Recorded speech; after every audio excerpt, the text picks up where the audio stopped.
Ici FlashTech, la tech en version express. Dans cette capsule, on découvre ensemble les bases du DevOps de façon simple, brève et concise. Allez, décollons ensemble. Vous êtes-vous déjà demandé comment Spotify met à jour ses applications sans problème?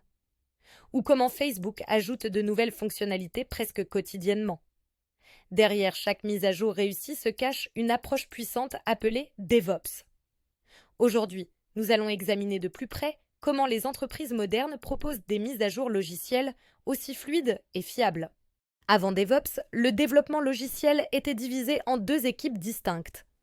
Les développeurs écrivaient le code, tandis que les équipes opérationnelles le déployaient et le maintenaient. Cette séparation créait des problèmes majeurs.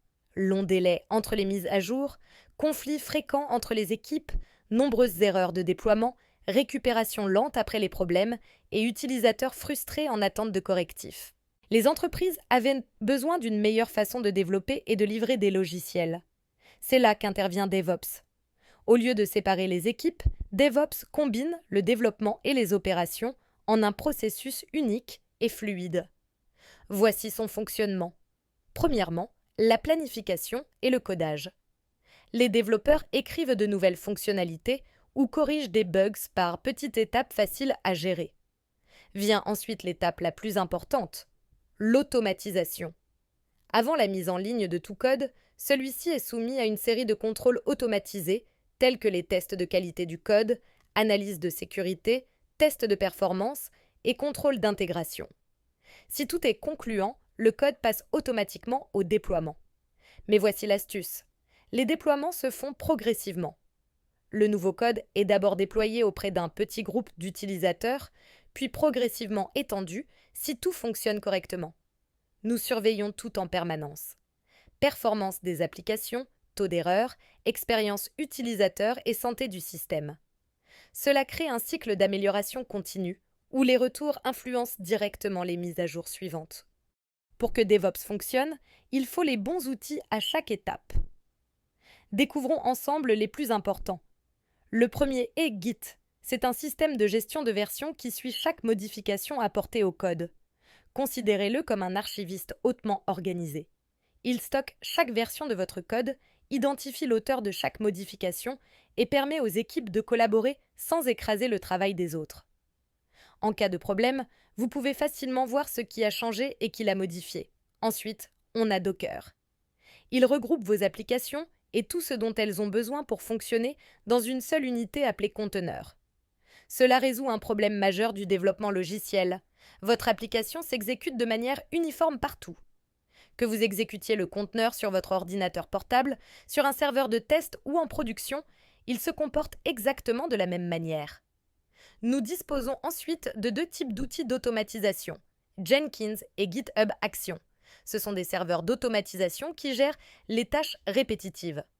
À chaque mise à jour du code, ces outils compilent automatiquement l'application, exécutent tous les tests, vérifient les failles de sécurité, déploient dans les environnements de test et, si tout est validé, mettent en production. Enfin, Kubernetes. C'est ce que nous appelons une plateforme d'orchestration de conteneurs.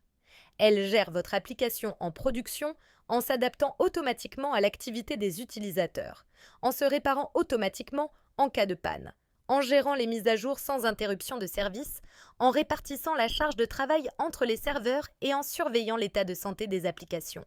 Concrètement, qu'est-ce que tout cela signifie? En fait, grâce à DevOps, les entreprises peuvent désormais publier des mises à jour plusieurs fois par jour, détecter les problèmes avant qu'ils n'affectent les utilisateurs, les résoudre en quelques minutes au lieu de plusieurs jours, faire évoluer les applications instantanément si nécessaire et garantir la sécurité et la fiabilité des systèmes. Pour les utilisateurs, cela se traduit par des mises à jour d'applications plus fréquentes, moins de plantages et de bugs, une disponibilité plus rapide des nouvelles fonctionnalités, de meilleures performances applicatives et une résolution plus rapide des problèmes. Voyons maintenant comme exemple concret comment Spotify utilise le DevOps dans le monde réel. Imaginez des millions de personnes écoutant leurs morceaux préférés en même temps. Quand Spotify veut lancer une nouvelle fonctionnalité, comme des playlists personnalisées, ou des recommandations plus intelligentes, il ne la déploie pas directement partout. Il la teste d'abord sur un petit groupe d'utilisateurs, observe les résultats, puis l'ouvre progressivement à tout le monde. Tout cela se fait sans jamais arrêter la musique. Les mises à jour de l'application, les correctifs de sécurité ou même les nouveaux algorithmes de recommandation sont déployés en arrière-plan. C'est comme accorder un instrument pendant que le concert continue. Et si quelque chose ne fonctionne pas comme prévu, le pipeline DevOps de Spotify leur permet de revenir en arrière instantanément sans que les auditeurs ne s'en rendent compte. C'est ça, la force du DevOps. Une amélioration continue, sans interruption du rythme. Vous connaissez désormais le secret de mise à jour fluide de vos applications. La livraison de logiciels modernes ne se résume pas à une augmentation des efforts, mais à une utilisation plus intelligente grâce aux processus et outils adaptés. Lors de la prochaine mise à jour de votre application préférée, vous saurez qu'un système DevOps complet travaille en coulisses pour garantir un fonctionnement optimal. Si cette vidéo vous a été utile pour comprendre les bases du DevOps, sachez que ce n'est que le début. Dans les prochaines vidéos, nous allons entrer dans le détail, outil par outil, pour vous aider à vraiment maîtriser Docker, Kubernetes, Ansible et bien plus encore. Alors n'oubliez pas de vous abonner à la chaîne FlashTech by Karima, de mettre un like et de partager pour ne rien rater. À très bientôt.